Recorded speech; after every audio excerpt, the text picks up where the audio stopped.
April 20. అది కృపచేతనైన ఎడల ఇకను క్రియల మూలమైనది కాదు, కాని ఎడల కృప ఇకను కృప కాకపోవును.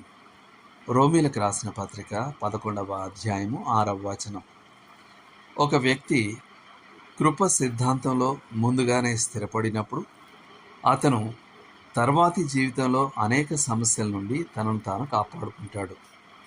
రక్షణ అనేది దేవుని కృప యొక్క ఉచిత బహుమానమని, మరియు అది దానికి అర్హులు కాని వారికి మాత్రమే కాక వాస్తవానికి దానికి వ్యతిరేకమైన దానికి అర్హులైన వారికి ఇవ్వబడుతుందని అర్థం చేసుకోవడం చాలా ప్రాథమికమైనది.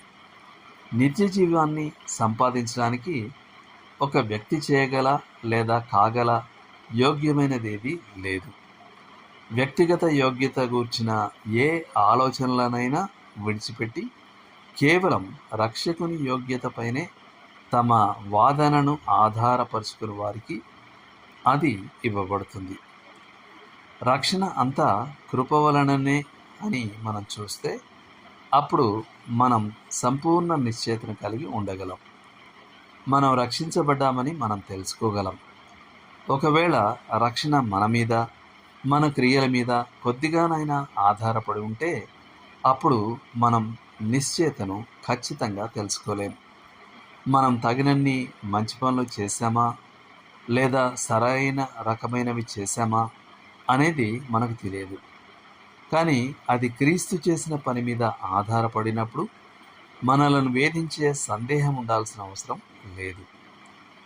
మన నిత్య భద్రత విషయంలో కూడా ఇదే నిజం. మన నిత్య భద్రత ఏదో ఒక విధంగా నిలబడడానికి మన సొంత సామర్థ్యం మీద ఆధారపడి ఉంటే అప్పుడు మనం ఈరోజు రక్షించబడి రేపు నశించిపోవచ్చు. కానీ మన భద్రత మనల్ని కాపాడే రక్షకుని సామర్థ్యం మీద ఆధారపడినంత కాలం మనం నిత్య భద్రతతో ఉన్నామని తెలుసుకోవచ్చు. కృప కింద జీవించేవారు పాపానికి నిస్సహాయమైన పాపులు కారు. ధర్మశాస్త్రమునకు లోనైన వారి మీద పాపము ఏలుబడి చేస్తుంది.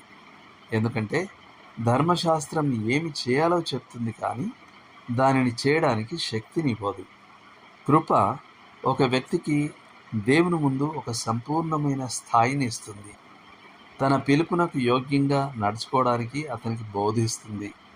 తనలో నివసించే పరిశుద్ధాత్మ ద్వారా దానిని చేయడానికి అతనికి సామర్థ్యం కల్పిస్తుంది, మరియు అలా చేసినందుకు అతనికి బహుమానం ఇస్తుంది. కృప కింద సేవ ఒక చట్టపరమైన బానిసత్వంలా కాక ఒక ఆనందకరమైన ఆధిక్యతగా మారుతుంది. విశ్వాసి భయంతో కాక ప్రేమతో ప్రేరేపించబడతాడు. రక్షణను అందించడానికి రక్షకుడు అనుభవించిన శ్రమల జ్ఞాపకం రక్షించబడిన పాపిని భక్తితో కూడిన సేవలో తన జీవితాన్ని కుమ్మరించుకోవడానికి ప్రేరేపిస్తుంది. కృప కృతజ్ఞతా స్తుతులు, ఆరాధన, స్తుతి మరియు ప్రశంసలను ప్రేరేపించడం ద్వారా జీవితాన్ని సుసంపన్నం చేస్తుంది. రక్షకుడు ఎవరో, స్వభావాన్ని బట్టి మరియు క్రియలను బట్టి మనం ఎలాంటి పాపులమో, మరియు ఆయన మన కోసం చేసినదంతటిని గూర్చిన జ్ఞానం మన హృదయాలు ఆయన పట్ల ప్రేమపూర్వక ఆరాధనతో పొంగి పొర్లేలా చేస్తుంది. దేవుని కృప వంటిది మరొకటి లేదు. ఆయన గుణ లక్షణాలన్నింటిలో అది కిరీటంలోని వజ్రం వంటిది. దేవుని సర్వాధిపత్య కృప యొక్క సత్యంలో స్థిరపడండి. అది జీవితం అంతటినీ రూపాంతరపరుస్తుంది. దేవుడు మిమ్మల్ని దీవించునుగాక. ఆమేన్.